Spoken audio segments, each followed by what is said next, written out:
My name is Howard Eber, and I am an alcoholic. Was just kind of affected. There are 148 people here today. Thank you. Thank you all for coming. I remember it wasn't too long ago, our Thursday night meeting in Ansonia, Connecticut, regularly had an average attendance of 4 people, and we kept it going for years. So we go from 4 people to 150 people. What a thing this is. So thank you. Thank you all for being part of this, for being part of our circle of recovering friends, and for taking this and passing it on, because I know that's what's going on. You'll see in the chat a lot of big book studies, and a lot of those folks are right here today. They started with us, and now they have their own workshops, and now they're teaching other people to go through it, who teach other people to go through it. And that's what this is about.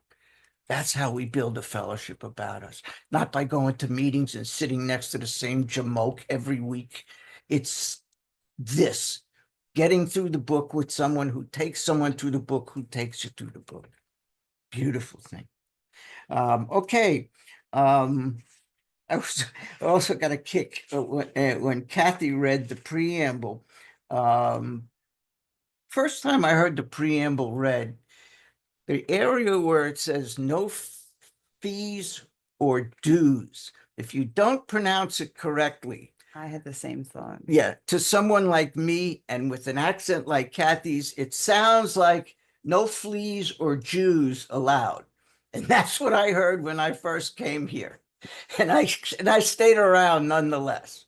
But I've outgrown that. I don't believe that anymore, but every once in a while it crops up, and it did today. Okay, we're in We Agnostics. Let's get serious here.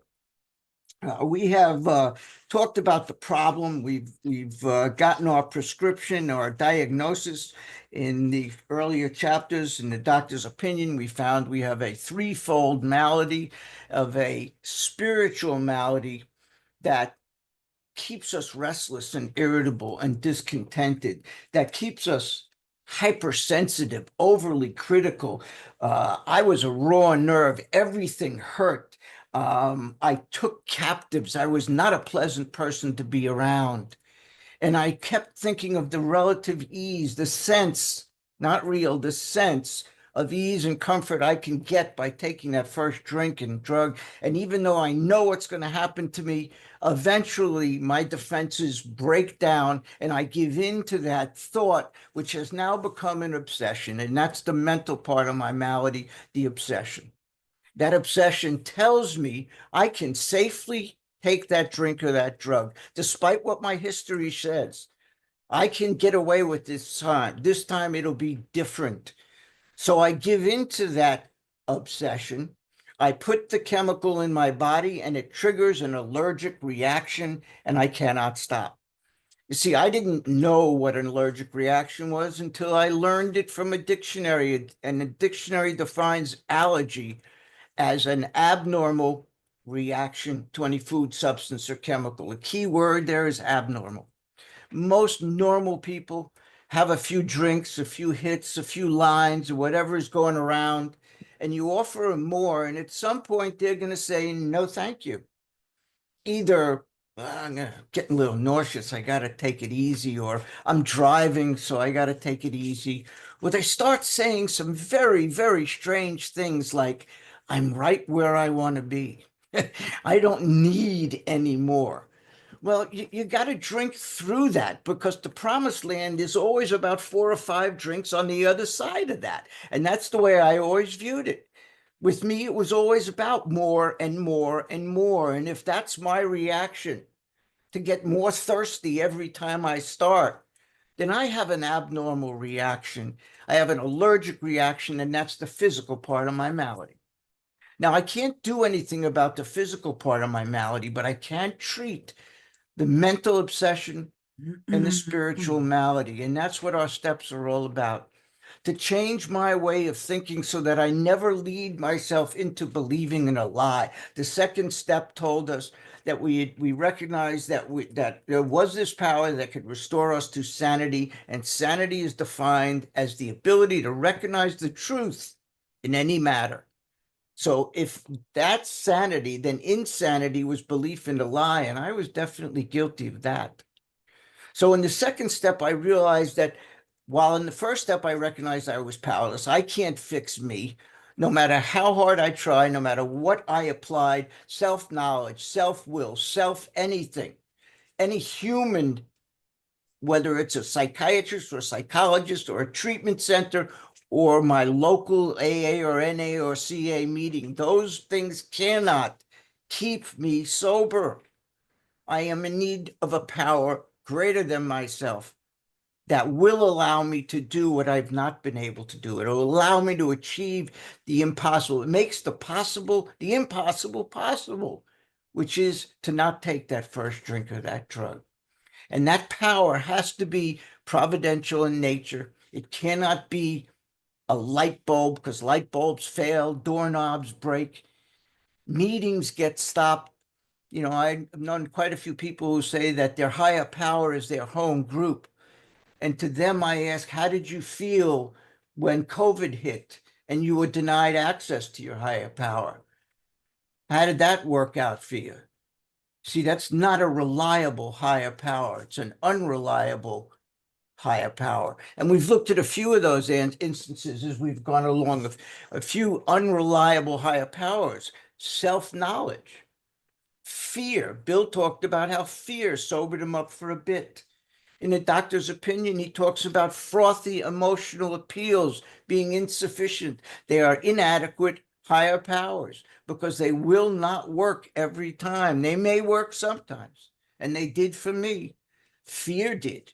Frothy emotional appeals. My dad begging me, please stop. Please, don't you see what you're doing? That works for a while. And then when it calms down and the pressure is off, I go right back to what I was doing. That's an unreliable higher source. So I need a source that I can rely on at all times to come between me and that first drink, because I am without defense on my own against that first drink. So I need that power.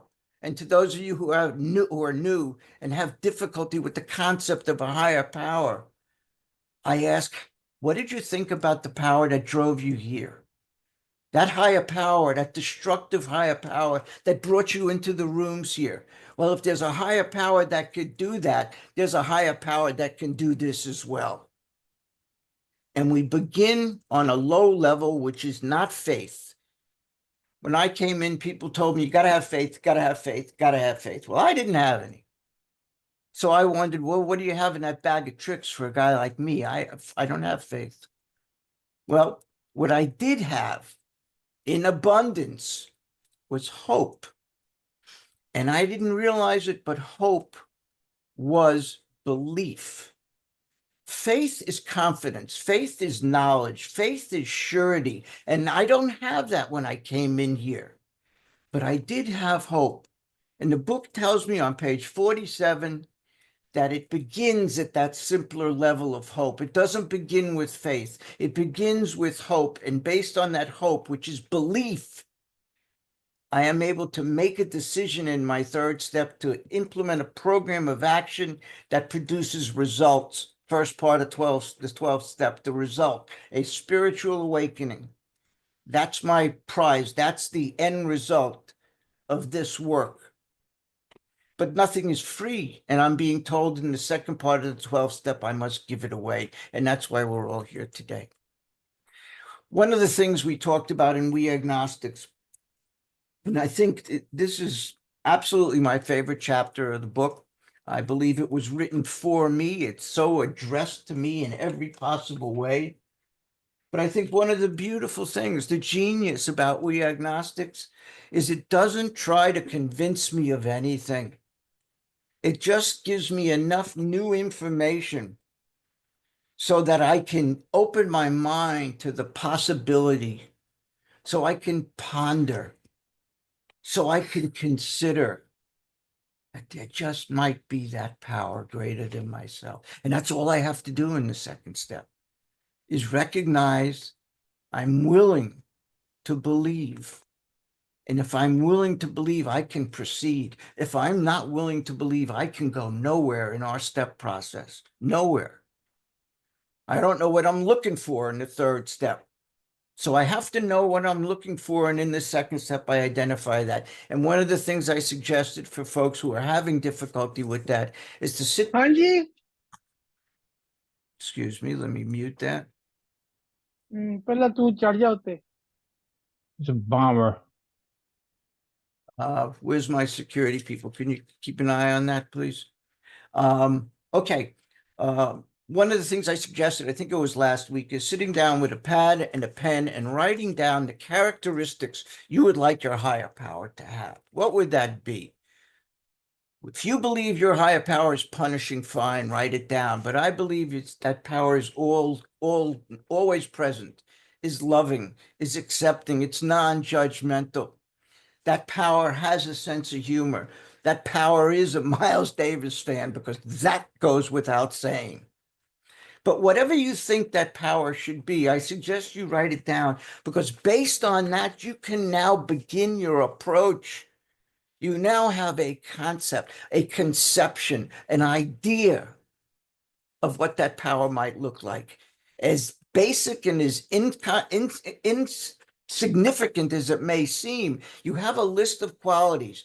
You have a conception of your own of what that power looks like. And with that, you can proceed.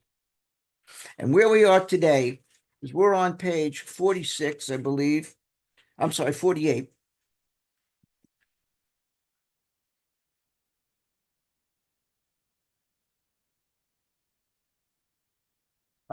One of the things we pointed out, let me just review a little bit on page 46. It told us that we don't have to consider anyone else's conception of God.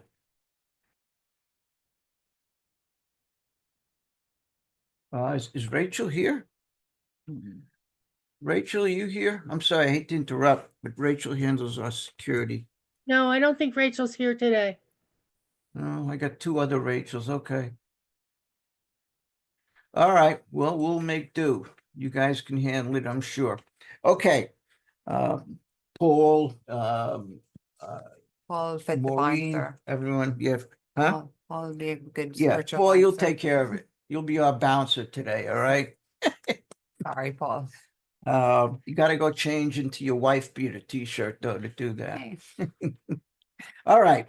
On page 46, we're told that we don't have to consider another person's conception, that our own, however inadequate, is enough to help us make the approach to effect the contact with that power. And on page 46, we're given three ideas, three instructions for how to find that power. The first thing we have to do is lay aside prejudice. Andy, do we have that from last week by any chance? I think it's 411 from last week. Yep. Sorry, I didn't mean to throw you, but I didn't really know we were going to get into this. First thing we need to do to find that power is lay aside prejudice, the things we think we know, that set aside prayer, put it into effect, lay aside the things we think we know, the things that we've been told, the things that we've been taught, any misconceptions, whatever baggage we have about religion. And that in itself is a big suitcase. Because you see, I thought God and religion were one and the same, and they're not. That God is one thing, religion is another, and spirituality is what we're talking about. That religion is a set of practices. You want to join our club? This is what you have to do. Pray like this, dress like this, eat like this. Some very harsh terms. But God doesn't make harsh terms on those who seek him. People do. And people create those religions.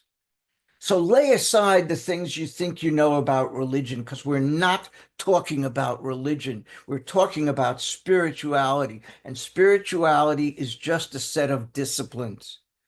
You have to have a discipline, an idea for God, and for prayer and for meditation, but you define those terms. So we lay aside the things we think we know. And the second thing we do, Andy, is we become willing. We become willing. If I set aside the ideas I think I know, I become open-minded real quickly. And I have to clear out the clutter that gets between me and this information. So I have to be willing to do that. I have to give up my stubbornness, my arrogance. And then I have to do one more thing. I have to take action. I have to seek. And that's the third instruction. The three things we need to do to find God is lay aside prejudice, the things we think we know, be willing to believe, and honestly seek. Take action. And that's what we're talking about is what are some of those actions? So we could take that down. At the bottom of 46, it tells me that we found that God does not make too harsh terms with those who seek him. As I said before, people make those terms. Religions make those terms. Top of page 47, when therefore we speak to you of God, we mean your own conception of God. We have to have a way to identify things so that if I am talking about something, that Andrew will know, and Andy and Noreen and Paul and Charlie and Sophie and Jackie will know what I'm talking about. So I'm going to assign a word. I'm going to call it God. But there are a lot of different ways to refer to that power. And Bill gives us a lot of alternatives in this book. We'll get to it in a minute. But whether you want to use his words or ours, when you hear that word God, it doesn't mean the things you think you know. It means the things you are now willing to believe in, the open-mindedness that we have. Andy, let's take a look at that list of euphemisms for God. I think it's 4:1. And this should have been in your email, but I'm currently reworking it because I just realized it's kind of confusing and not accurate. But it makes the point that I want to make here. It shows the point. In this book, Bill uses a lot of different ways. He's giving us, in this instance, 20 some odd ways to refer to God that may be a little easier for you to digest. How about a czar of the heavens, creative intelligence, spirit of the universe, guiding force, the God of reason, the great reality, whatever you want to call that power, your director, your principal, your father. I put mine down at the end, Waldo, because this chapter, I think, should be retitled, Where's Waldo? Because isn't that what we agnostics is about? If you know about Where's Waldo, Where's Wally? You know, it's a book that has all of these complicated drawings, and you have to find that little figure of Waldo in the mix of everything else. Well, that's what we're doing here, and we agnostics, we're looking for Waldo. So call him Waldo, call him whatever you would want, so that you know what we're talking about. But we're going to use, you could take that down, Andy, we're going to use the G word. But when you hear it, please don't connect it with the stuff you brought in here. Connect it with the stuff that you're gaining once you're in here. That information that we get when we set aside our prejudice, when we indicate we are willing and we honestly seek. And on the bottom of page 47 is the most important line in this book for me, where it said we begin at a simpler level, and that simpler level is belief. It is not faith. We don't start with faith. And on the top of page 48, we're being given 3 examples of some of the things that block us from spiritual growth. There's a lot of them in this book, but we identified 9 of them as we go through these pages. And here's the first 3 on the top of page 48, the first and second line. 3 things that block us from spiritual growth. One is obstinacy. Obstinacy. Just stubbornness, unreasonableness. I found a dictionary, a definition of obstinacy that was self-willed resistance. That's a perfect definition for what I was like. Self-willed resistance. Whatever it is, I'm against it. That's obstinacy. You say yes, I say no. You say black, I say white. I will always take a position contrary to yours just to be annoying. Sensitiveness. There's a lot of delicate flowers here in AA. We're very, very sensitive. But if you're not willing to think about being sensitive, how about touchy? We are very touchy people. We bristle real easily, and that blocks us from spiritual growth. And the third thing is unreasoning prejudice. Prejudice is irrational suspicion. It's hatred. It's opinions formed without knowledge or experience. That's what prejudice is opinions formed without knowledge or experience. I was guilty of that when I came in here. And a little further on, down on the page, at the end of paragraph 2, it says that to explain, I'm sorry, simply because it's impossible to explain what we see, feel, direct, and use without a reasonable assumption as a starting point. And that's what I'm talking about, is that starting point. We have to have a starting point. We have to have a reasonable assumption so that we can proceed. If we don't have that, we can go nowhere. We have to go back to the doctor's opinion in the forwards and start over. We have to have a reasonable assumption. And what is our reasonable assumption as of page 48? There is this power.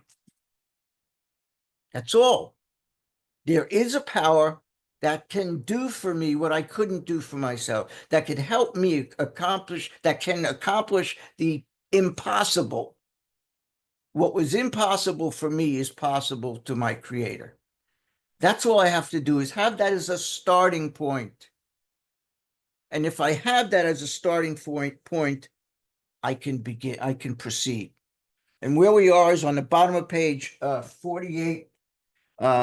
Actually, we're going to be on 48.1. I want to start there. I think that's where we left off last week, which says the reader may still ask. We see that middle of the page? And I'm going to suggest you underline this. Why he should believe in a power greater than himself. Underline that. And I'm going to suggest you put a question mark at the end of that. And next to it, or if you have the study version in the blank page opposite it, on the blank page, I would write, why should I believe in a power greater than myself? Why should I? It's a reasonable question. We're beaten over the head with it. So why should I do that? Well, we think there are good reasons. Let's have a look at some of them.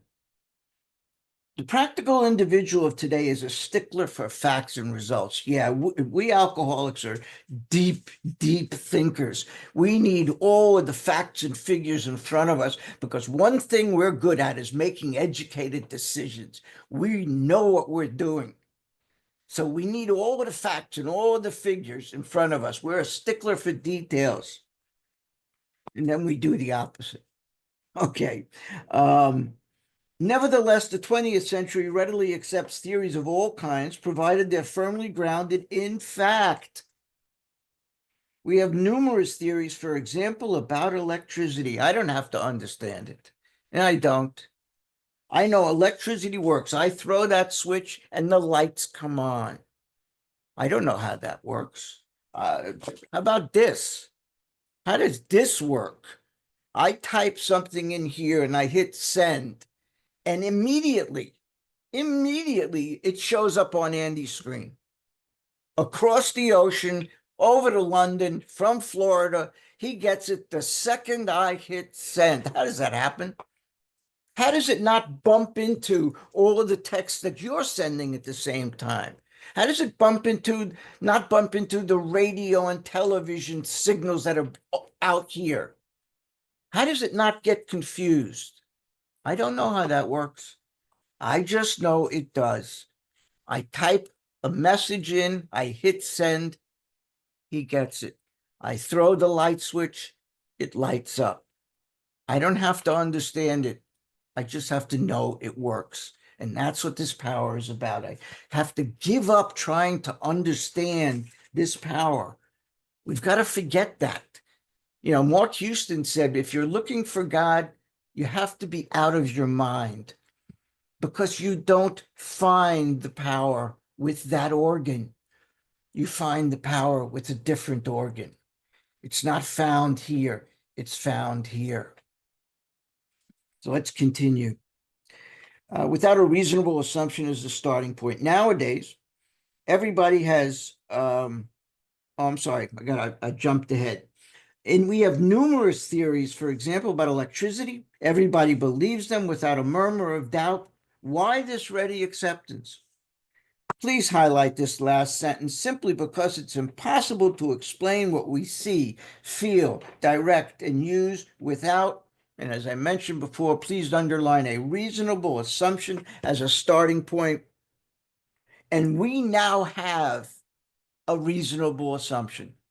So in the blank spot, if you have the study version of the book that has blank pages, on the blank page opposite this, I'm going to suggest you write our reasonable assumption. It says we got to have one. Well, what is it? Our reasonable assumption is that there is a power greater than ourselves. That's the reasonable assumption. Without that as a starting point, it's going to be hard to progress through the rest of the steps. That is our starting point. That reasonable assumption. And everything is built on that. So we have a reasonable assumption that there is this power. Continuing. Nowadays, everybody nowadays believes in scores of assumptions for which there is good evidence, but no perfect visual proof. And does not science demonstrate that? Please underline and highlight visual proof is the weakest proof. And I'll give you a few examples of that.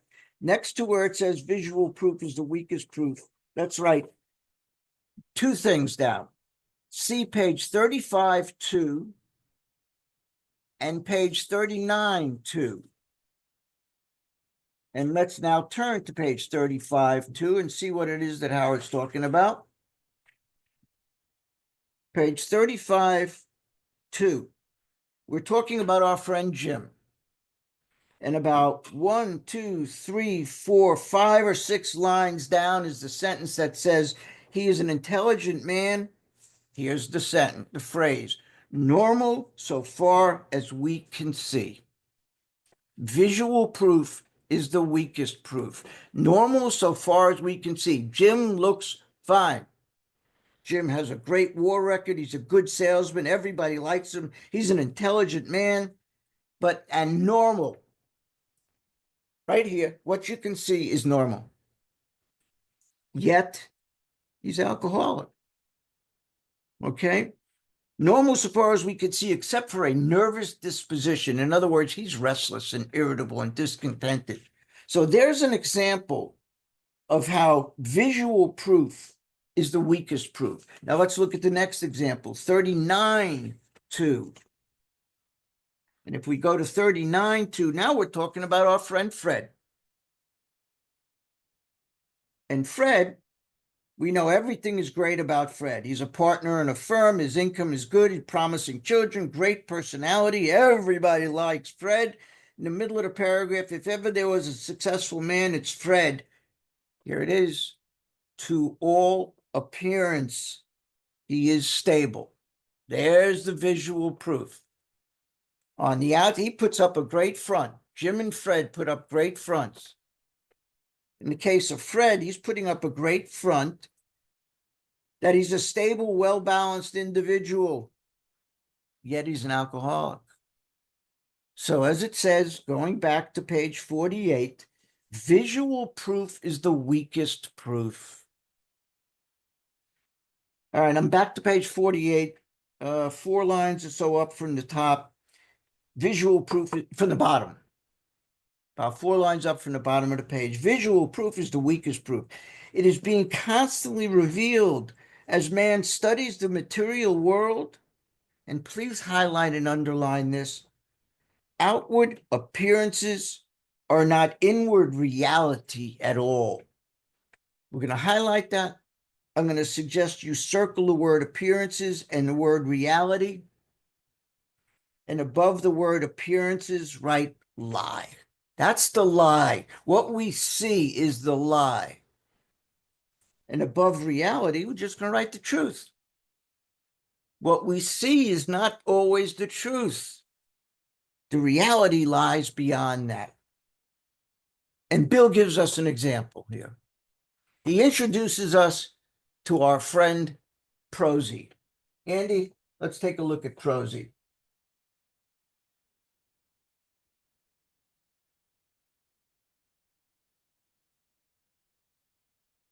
No, Prosy. We'll get to him in a minute. This guy. Nope. I'm sorry. I don't have my list here. It's the first one, I think. It's the cartoon picture. Yeah. Page- Yeah. Andy's got it.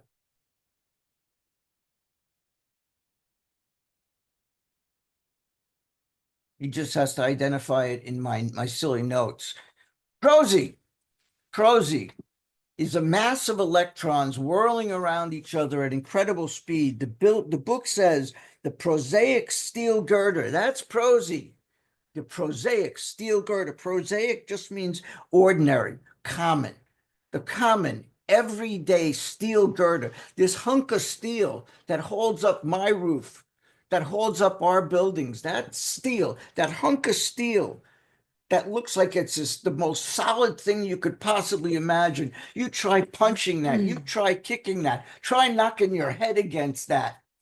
You are not going to dent that piece of steel. You're going to dent your hand or your head or whatever it is that's striking that prosaic steel girder. Yet, it's a mass of electrons whirling around each other at incredible speed. If you take an electron microscope on the left side of this page and look at it closely and keep drilling down and down and down and down, you get what's in Prosy's left hand on the right side, which is this atom.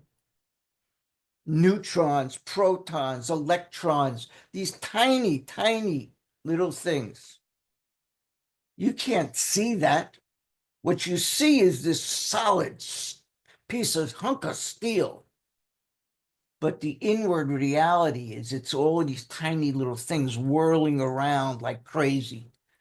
So we know Prosy, and he looks solid, and he's really just weak little pieces. Okay, Andy, you could take that down. The prosaic steel girder is a mass of electrons whirling around each other at incredible speed. These tiny bodies are governed by precise laws, and these laws hold true throughout the material world. Science tells us so. We have no reason to doubt it. When, however, the perfectly logical assumption is suggested that underneath the material world and life as we see it, please highlight the rest of this sentence, rather long, one of Bill's run-on sentences. There is an all-powerful, guiding, creative intelligence right there. A perverse streak comes to the surface, and we laboriously set out to convince ourselves it isn't so. Boy, does that describe me.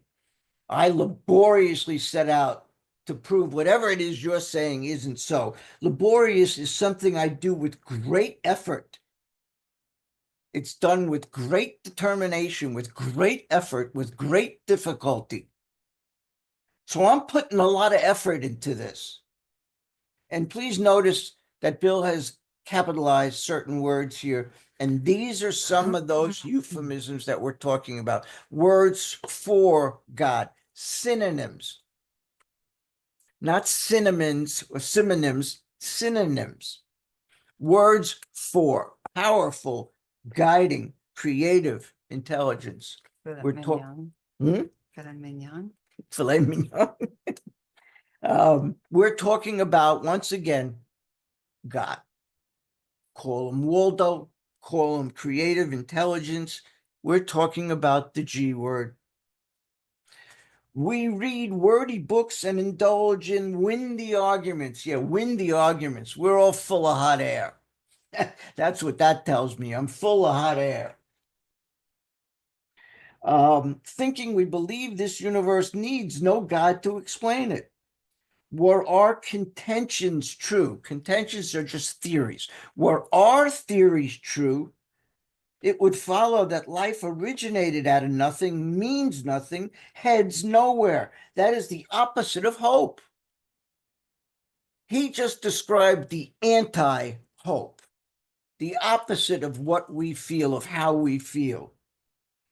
That life means nothing, goes nowhere. My God, how dark. That's the anti-hope, the opposite of hope. Instead of regarding ourselves as intelligent agents, please underline that word, agent. You may want to define that. An agent is defined in my 1934 dictionary as one who acts for another, a doer, an operator, a performer of an instrument or another. An agent is one who acts for another. An agent is a doer, an operator, a performer, or an instrument of another. If you're an agent, you're an instrument of something, somebody else. We're going to run into that pretty soon, where we're told that God is the director and we are the agents. So we are intelligent agents, spearheads of God's ever-advancing creation. Spearheads just means leader, the driving force. This is a really short paragraph, but it packs one hell of a punch. Instead of regarding ourselves as intelligence agents, leaders of God's ever-advancing creation, we agnostics and atheists chose to believe that our human intelligence, please underline human intelligence, and write self-knowledge, ego. That's what we're talking about. Our ego, our self-knowledge was the last word, the alpha and the omega, the beginning and the end of it all. The alpha and the omega just refers to the first and last letters of the Greek alphabet. He could just as well have said the A and the Z, the beginning of it all.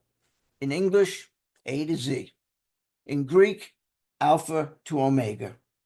The beginning and end of it all. Rather vain of us, wasn't it? And above vain, I've written conceited. And after it, rather vain of us, wasn't it? I wrote egocentric. Egocentric. Please highlight the next sentence on the next paragraph, the very first sentence.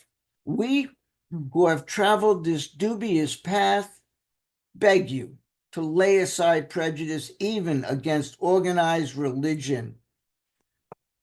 We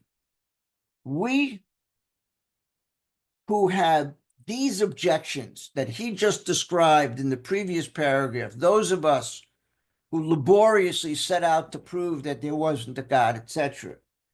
We who have traveled this dubious path. Dubious just means something that's uncertain, that's questionable, that's debatable. That's what dubious is. Uncertain, questionable, debatable. Whoever has the chat, maybe you could put these definitions. Somebody asked that we put the definitions in the chat.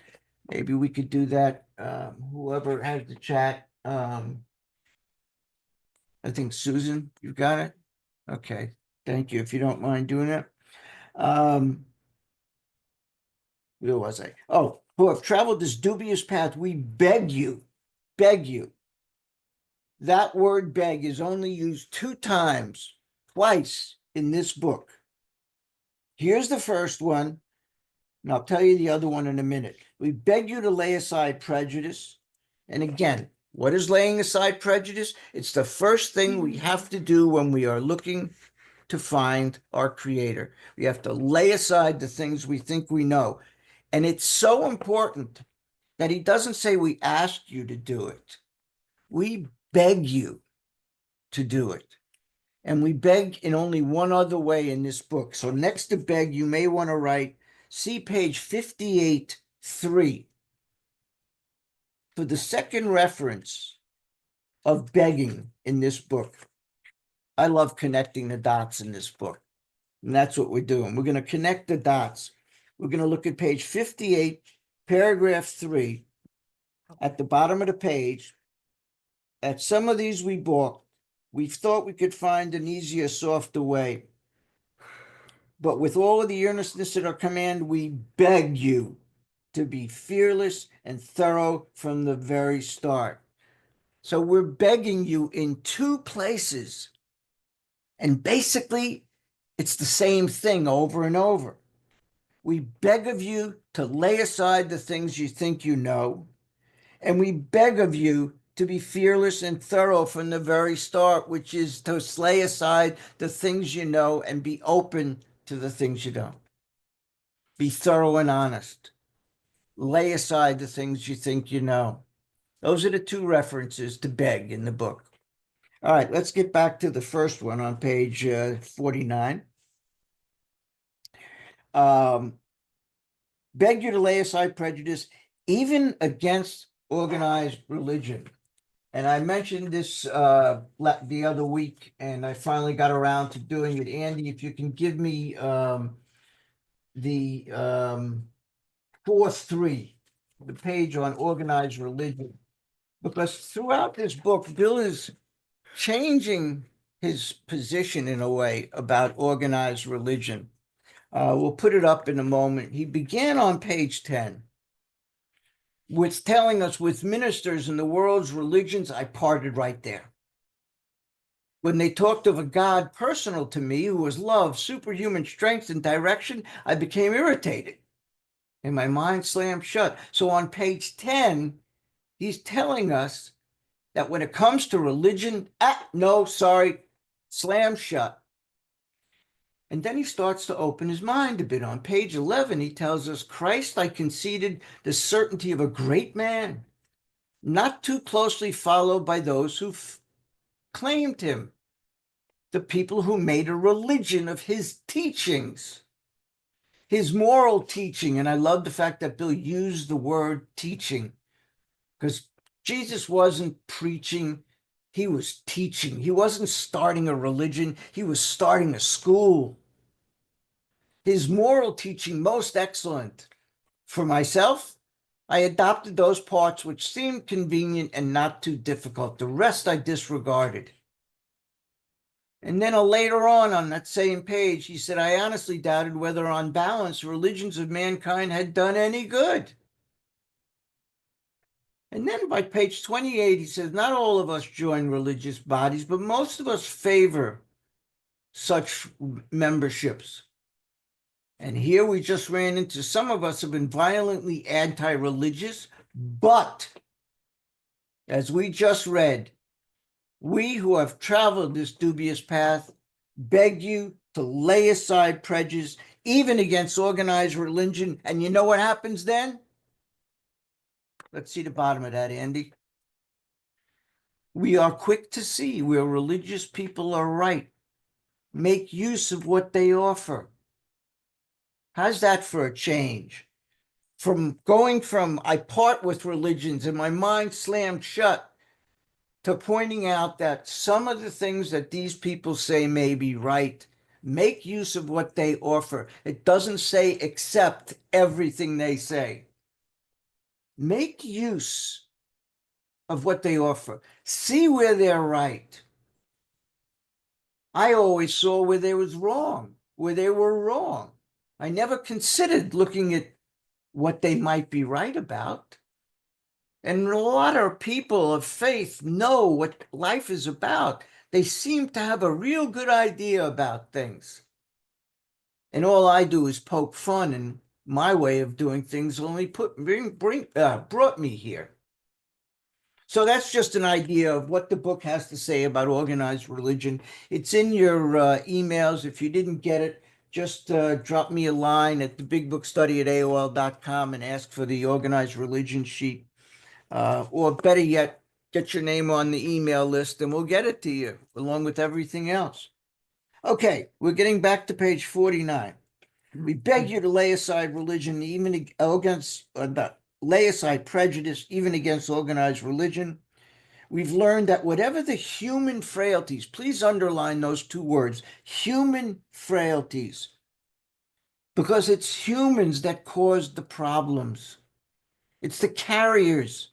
Remember Bill said about Christ that conceded the certainty of a great man, not too closely followed by those who claimed him. Human frailties. And that's all we saw. Whatever the human frailties of various faiths may be, those faiths have given purpose and direction to millions. Please highlight these two sentences. People of faith have a logical idea of what life is all about. That's what I was talking about a moment ago. Actually, we used to have no reasonable assumption whatsoever. And I think what he's saying is that people of faith, they seem to know what life is about. But my flawed ideas led me to believe that the satisfaction of my ideas and my desires and my wants, that was the route to happiness. And when I didn't get what I wanted, I blamed you. You interfered with my getting what I want. You interfered with my ambitions. How dare you do that? You interfered with my pursuit of happiness because my definition of pursuit of happiness was the acquisition of certain things, whether it's a mate, it's a bank account, it's a job, it's a house. If I got that, everything would be okay. And like I said, when I didn't get it, I blamed you. And when I did get it, it just deepened my sense of futility. When I got a taste of some of those things and it didn't make me happy and serene and peaceful, it just deepened my feelings of futility and despair. But people of religions, of faith, seem to have an idea of what life is about. Those people you see that have that nice house and the 2.3 kids and the dog and the car and the SUV and everything, and they go to church regularly and they have their children active in the church. I used to just make fun of those people, but if I looked at some of the things about them, I realized, they seem to know what this is about. Maybe I could take advantage of some of that. Well, that's what he's talking about here. We have no reasonable assumption. Who am I to judge them?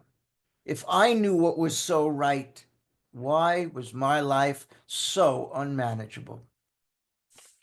We used to amuse ourselves by cynically dissecting spiritual beliefs and practices when we might have observed that many spiritually minded persons of all races, colors, and creeds were demonstrating a degree of, and please highlight this, stability, happiness, and usefulness, which we sought ourselves. We sought to have ourselves. If I were so competent to judge the lives and the activities and the beliefs of other people, why was my life in such a state of disorder? Who am I to judge? Top of page 50. Instead, we looked at the human defects. Please underline human defects. We condemned religions because of the humans representing it. The Jimmy Swaggarts, the Tammy Faye Bakers, the Jim Bakers. I don't want to get into Joel Osteen.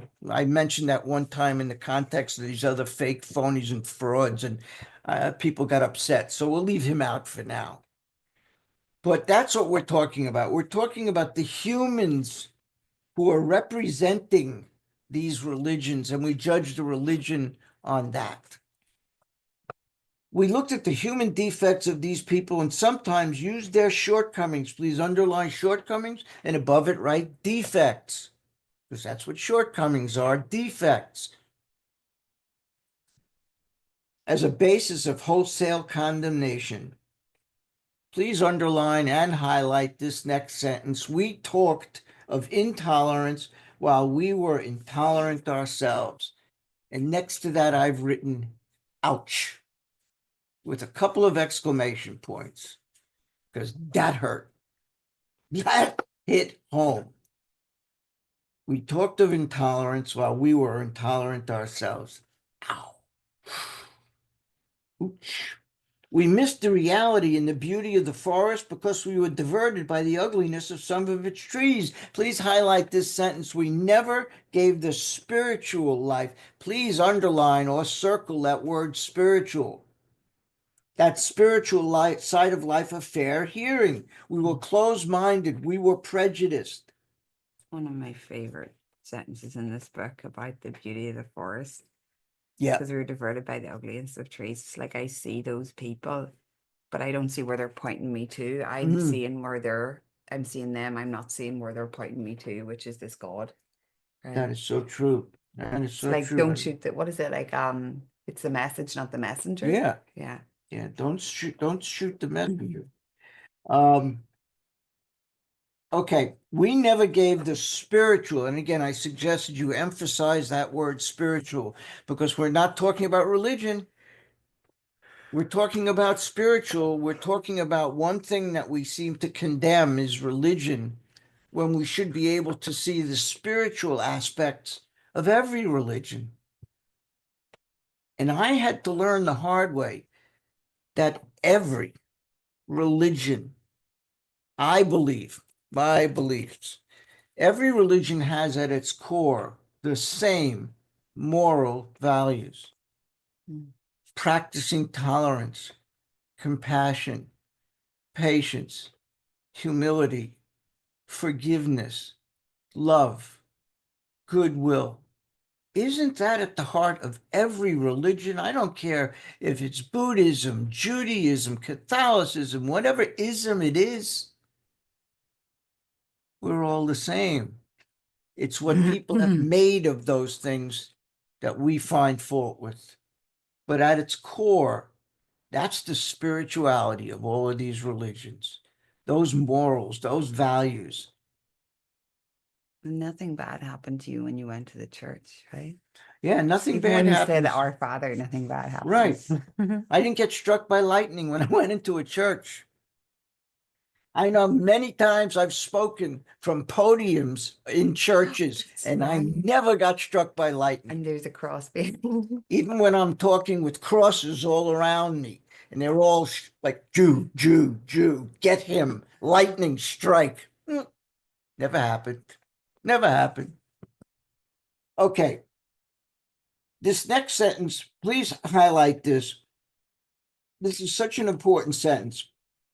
It's giving us directions for how to tell our story. It says, in our personal stories, you'll find a wide variation in the way each teller approaches and conceives of the power which is greater than himself. Please underline, each teller approaches and conceives of the power which is greater than himself. That's the direction for telling our story. When someone asks you to share your experience, strength, and hope, this is what we're supposed to do. To tell you how I approached and conceived of that power. And you know how I did that? Step 1, step 2, step 3, step 4, and so on. I tell you how I approached that power through the steps, how the steps help me establish a relationship with that power. And there's other directions. Let's put some of them down. Next to this paragraph, next to these lines, let's write, see also page 29, paragraph 2. And once again, remember, we're looking for directions as to how to tell your story. Page 29, paragraph 2. Each individual in the personal stories when you're telling your personal story, describes in your own language. See, I personalize that in my book. So my book says, I, in my personal story, describe in my own language and from my own point of view the way I establish my relationship with God. I give you a cross-section of our membership and a clear-cut idea of what has actually happened in my life, not how I stopped drinking. When I tell my story, it's not to tell you how I stopped drinking. How did I approach? How did I conceive of this power? How did I approach that power? How did I go from diehard agnostic to someone who has a deep faith and a deep, deep belief that whatever happens is going to be okay?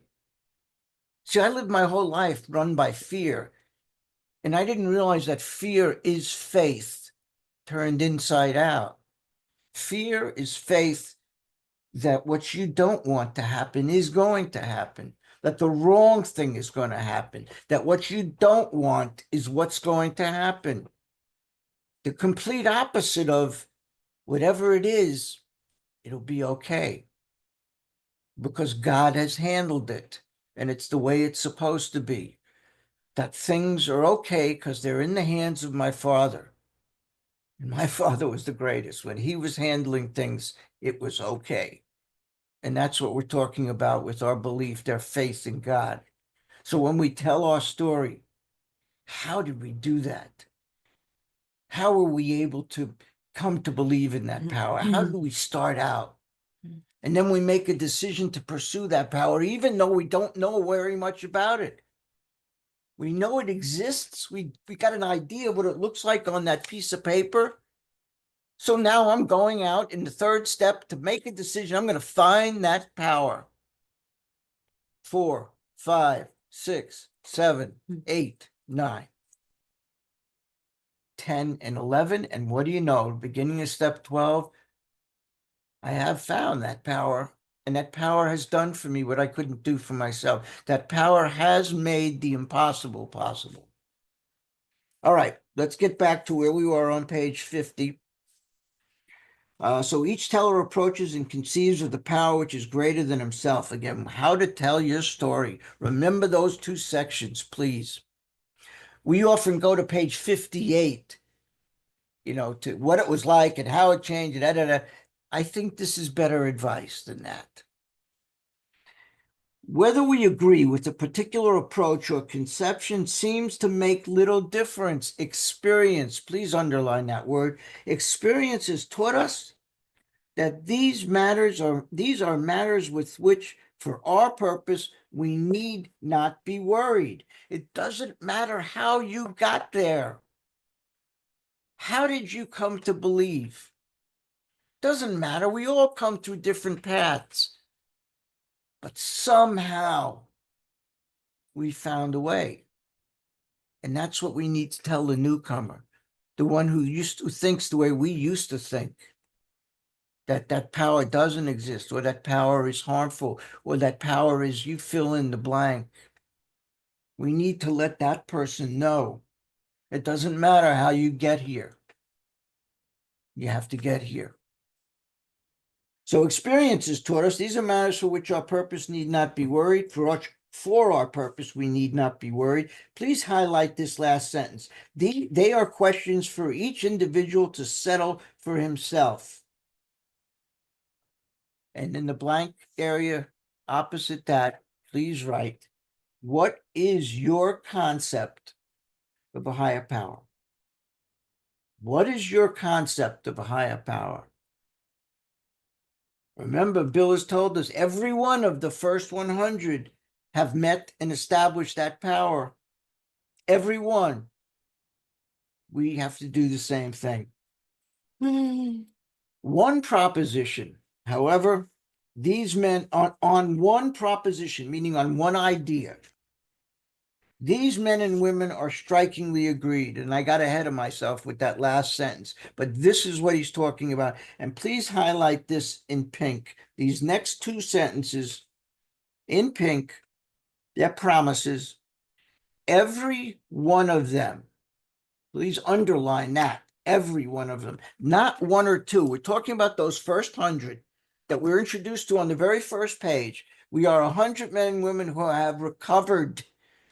And it's our intention to show you how we've done that. So he's speaking now as that representative of the 100, that every one of us is agreed here, that every one of us has gained access and believes in a power greater than themselves. This power has in each case accomplished the miraculous, the humanly impossible. What great promises those two things are. That every one of those 100 have gained access to and believes in that power, and that power has in every single case accomplished the miraculous. That God, that power can do for me what I couldn't do for myself. That power can get between me and that first drink, because I am defenseless against that drink. As a celebrated American statesman put it, let's look at the record. Statesman he's talking about, incidentally, is the then governor of New York, Alfred Smith, who ran for president against Roosevelt. Bill Wilson supported him, but let's not get into that. But I want to at least get this last paragraph, and then we're going to review this next week. Here are thousands, and you may want to change that word to thousands, to millions of men and women worldly in greed. They flatly declare that since they have, and please, the rest of the page, highlight in pink. And I'm thinking I probably should have stopped before this paragraph. But we started it, so let's finish. Let's go through it, and we'll review it next week.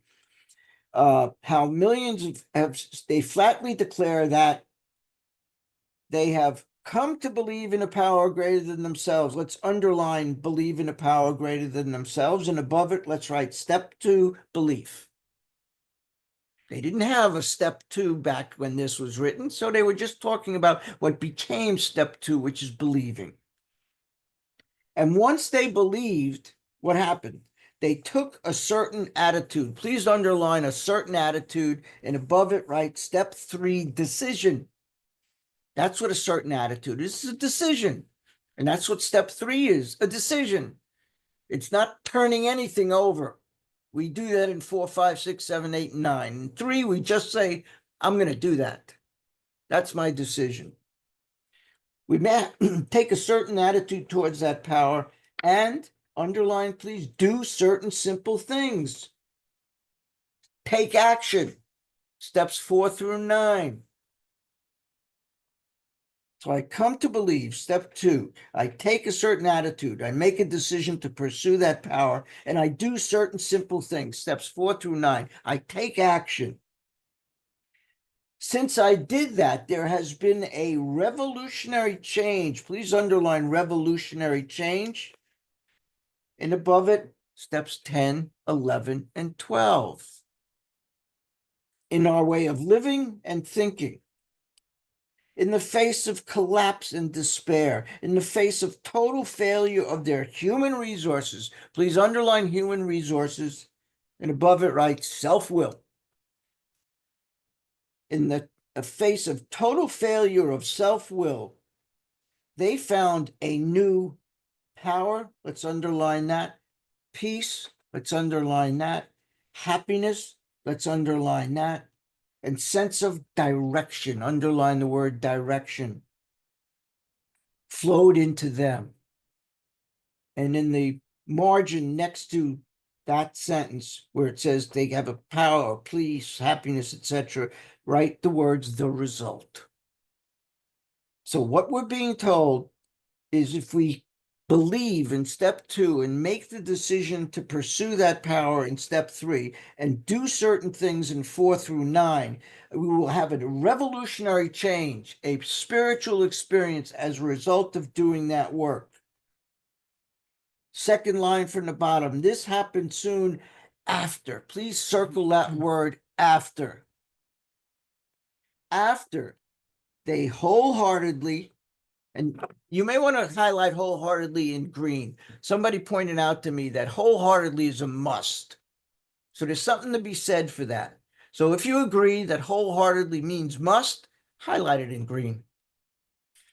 Why wholeheartedly meant a few simple, and here's another must, and this is a definite requirements. If you're required to do something, that's a $50 way of saying must. So I've highlighted it in green. So soon after they must meet a few simple musts, once confused and baffled by the seeming futility of existence. Futility, according to the 1939 dictionary, just means useless, the uselessness of something. That's the futility of it, the uselessness of existence.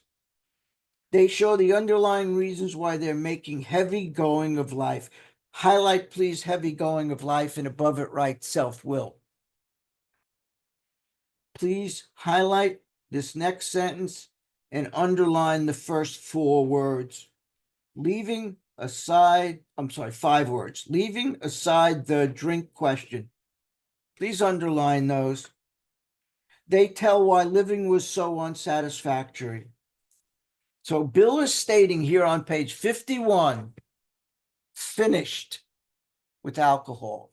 We're laying aside alcohol. We're not concerned with that anymore.